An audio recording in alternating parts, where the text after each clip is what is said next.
Hello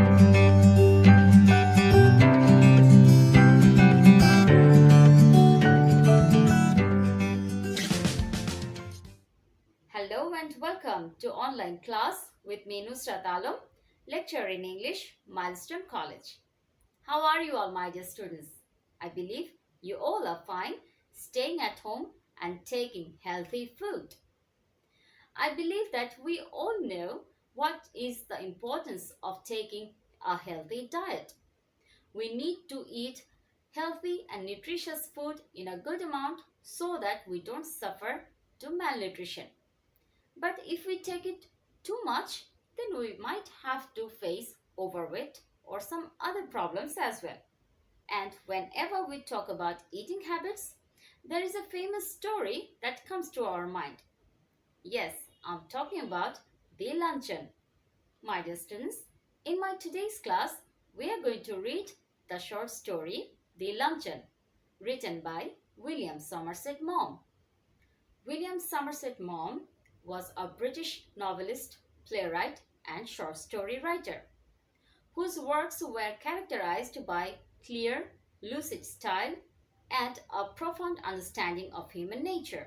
The short story, The Luncheon, is about a lady admirer of the writer who managed to get a luncheon invitation from him at an expensive Paris restaurant 20 years ago.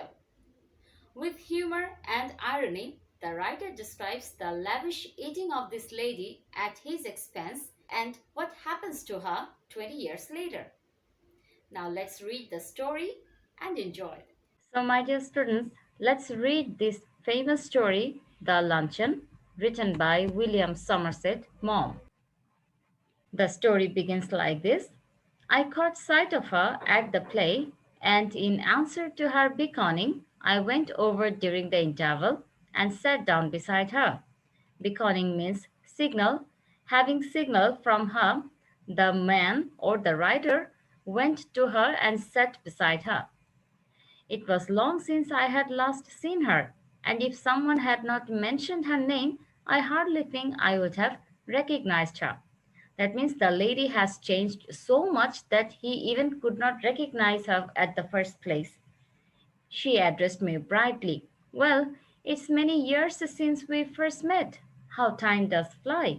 We are none of us getting any younger. Here the lady is recollecting the memory the first time these two persons met. Do you remember the first time I saw you? You asked me to luncheon. Here, at this comment of the lady, the writer talks within himself. Did I remember? That means the experience for the writer was not that pleasant that how he could forget that memory. It was 20 years ago and I was living in Paris. Now the writer is talking about himself. I had a tiny apartment in the Latin Quarter overlooking a cemetery. Overlooking a cemetery, overlooking means facing or viewing. Cemetery means a graveyard. So his flat was actually nearby a graveyard. And I was earning barely enough money to keep body and soul together. Here, the phrase keep body and soul together means to manage to keep existing. And here we can clearly see that the man was not financially in a sound condition. He was living in a place which was nearby a graveyard where people actually don't want to live, and he was managing somehow his existing. She had read a book of mine and had written to me about it. This writer was very young, and the lady had read one of his book, and that's why she wrote a letter to him. I answered, thanking her, and presently I received from her another letter saying that she was passing through Paris and would like to have a chat with me. But her time was limited, and the only free moment she had was on the following Thursday. She was spending the morning at the Luxembourg, and would I give her a little luncheon at Feuer's afterwards? Here we can see that the lady in her letter is actually asking for a luncheon. The writer did not invite her at the first place. Rather, She wanted that luncheon. The name of the restaurant that this lady guest mentioned was Ford's, and Ford's was a very expensive restaurant at that time. Though presently it does not exist anymore, still it was really far beyond the ability for the writer to bear the expenses of the food that are available in that restaurant, because normally who go over there are really rich people. Fouet's is a restaurant at which the French senators eat, and it was so far beyond my means that I had never even thought of going there. So, this place was not actually for common people at all. Normally, member of Senate or Parliament used to go there. But I was flattered, and I was too young to have learned to say no to a woman. I had 80 francs, gold francs, to last me the rest of the month, and a modest luncheon should not cost more than 15. If I cut out coffee for the next 2 weeks, I could manage well enough. Here we can see that as the writer was flattered, he was actually lavishly praised or complimented. That's why he decided or he took a wrong decision of going there. He had only 80 francs to last for the rest of the month, but he thought that the modest luncheon at that restaurant is not going to cost more than 15. It clearly shows that the writer had no idea about the price of food in those kinds of restaurants. Here, the writer is a very young person who is not financially that sound. Still, he could not say no to a lady admirer and took the challenge of going to a very expensive restaurant, which is called Foyers. Foyers was a very expensive restaurant in Paris that time, though presently it does not exist anymore because of structural unsound situation. It was demolished almost 80 years ago as it was not structurally strong enough. Here we can see that the lady could manage a luncheon invitation from the writer. Being very young, this writer could not say no to this lady. Though his financial condition was not well enough to support the expenses of an expensive restaurant. Still, he agreed to meet that lady. And now let us see what happened when these two people met. I answered that I would meet my friend by correspondence at Pearls on Thursday at 12:30. Friend by correspondence means they became friends by exchanging letters. She was not so young as I expected, and in appearance imposing rather than attractive. Imposing means striking or grand. The lady was not that attractive, rather, she was grand or in size or bold. She was, in fact, a woman of 40, and she gave me the impression of having more teeth, white and large and even, than were necessary for any particular purpose. So, it's clear that the writer did not find the lady to be attractive at a glance. She was talkative, but since she seemed inclined to talk about me, I was prepared to be an attentive listener. As the writer was young and as the lady was interested to talk about his creations, so he decided to be an attentive listener. And here we have one word which is inclined. Inclined means tendency. The lady guest had the tendency to talk about the writer's creations or writings. That's why the writer met her at Ford's and he became an attentive listener. I was startled when the bill of fare was brought, for the prices were a great deal higher than I had anticipated. As I told you earlier, the way he calculated his amount of money that he had clearly said that he did not have any idea or any anticipation about the prices of food in those kinds of restaurants. And that's why he was really surprised. He was startled, surprised, and the prices were far beyond his assumption. He never anticipated that this food could cost this much. But she reassured me I never eat anything for luncheon, she said. Oh, don't say that, I answered generously. Well, nobody would expect anything like that from any guest. So he insisted her for ordering some food. I never eat more than one thing. I think people eat far too much nowadays. In this line, the lady seems that she was very conscious about eating and she did not eat much. But later on, we could see that these lines were false. She was actually ordering one after another food. Here, she said again, a little fish, perhaps. I wonder if they have any salmon. Well, it was early in the year for salmon and it was not on the bill of fare. But I asked the waiter if there was any. So, if there it is not a season for some food, if we want to get that, we have to pay more. Yes, a beautiful salmon had just come in. It was the first they had had.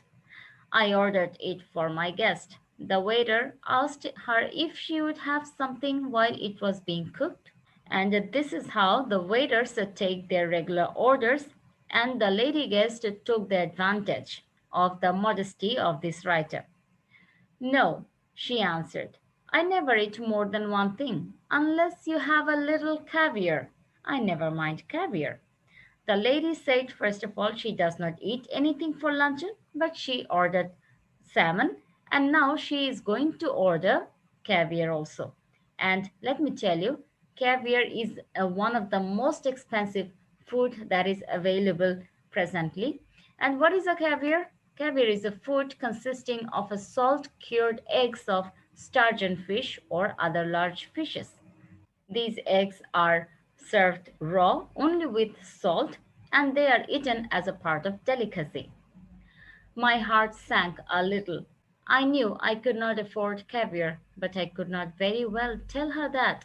I told the waiter by all means to bring caviar. So the writer was re-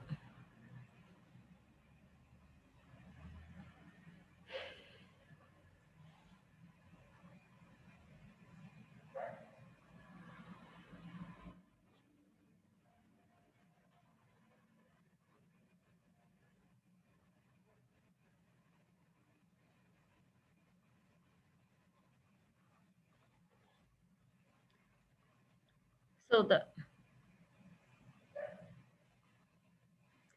So the writer was really tensed and nervous, thinking about the bill that it might come. Still, he could not say that or express that, and he kept ordering whatever the lady guest wanted to have. For myself, I chose the cheapest dish on the menu, and that was a mutton chop. I think you are unwise to eat meat, she said. Now, as she was ordering one after another, but still she had to think about the food that this poor guy ordered. I don't know how you can expect to work after eating heavy things like chops. I don't believe in overloading my stomach. Then came the question of drink. I never drink anything for luncheon. Again, the lady is talking like this, but eventually we could understand that she is definitely going to order some drink. She said, neither do I answered promptly. So when she said this, I never drink anything for luncheon, the writer also said, neither do I, to avoid any further food order. Except white wine, she proceeded as though I had not spoken. These French white wines are so light, they are wonderful for the digestion. What would you like? I asked, hospitable still, but not exactly effusive. These French white wines are so light, they are wonderful for the digestion. What would you like? I asked, hospitable still, but not exactly effusive. In this condition, the writer was feeling horrible because definitely she's going to order something real expensive this time also. Effusive means showing pleasure. Well, though the writer was not that happy but showing pleasure. She gave me a bright and amicable flash of her white teeth. Here the lady guest became happy, and she gave a friendly or polite flash of her white teeth.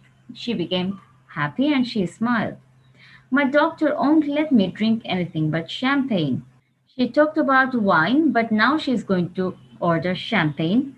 At this, he became a little pale or dull. I ordered half a bottle. I mentioned casually that my doctor had absolutely forbidden me to drink champagne. What are you going to drink then? The lady guest asked, and the writer answered, water. The writer of the short story, William Somerset Maugham, has portrayed this short story with great humor, and we can see the blink of those humor in different places also. She ate the caviar, she ate the salmon, she talked gaily of art and literature and music. But I wondered what the bill would come. Though the lady was enjoying her luncheon, but this poor fellow was really worried about the bill that is going to come. When my mutton chop arrived, she took me quite seriously to task. When, as though she was ordering a lot of items, but when she saw that this rider ordered a poor little chop, she was became very serious. I see that you are in the habit of eating a heavy luncheon. I'm sure it's a mistake. Why don't you follow my example and just eat one thing?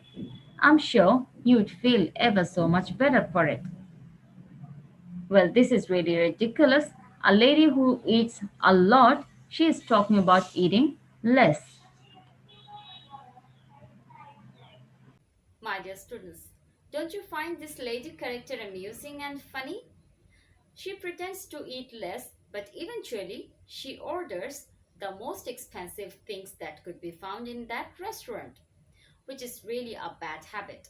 We should not eat that much on someone else's expense. Here we are going to end up our today's class. In our next class, we will be completing the story. See you in next class with the rest of the part of the story, The Luncheon. With the hope of your better result and better education, I'm going to end up my today's class here. See you in the next class. Till then, bye bye.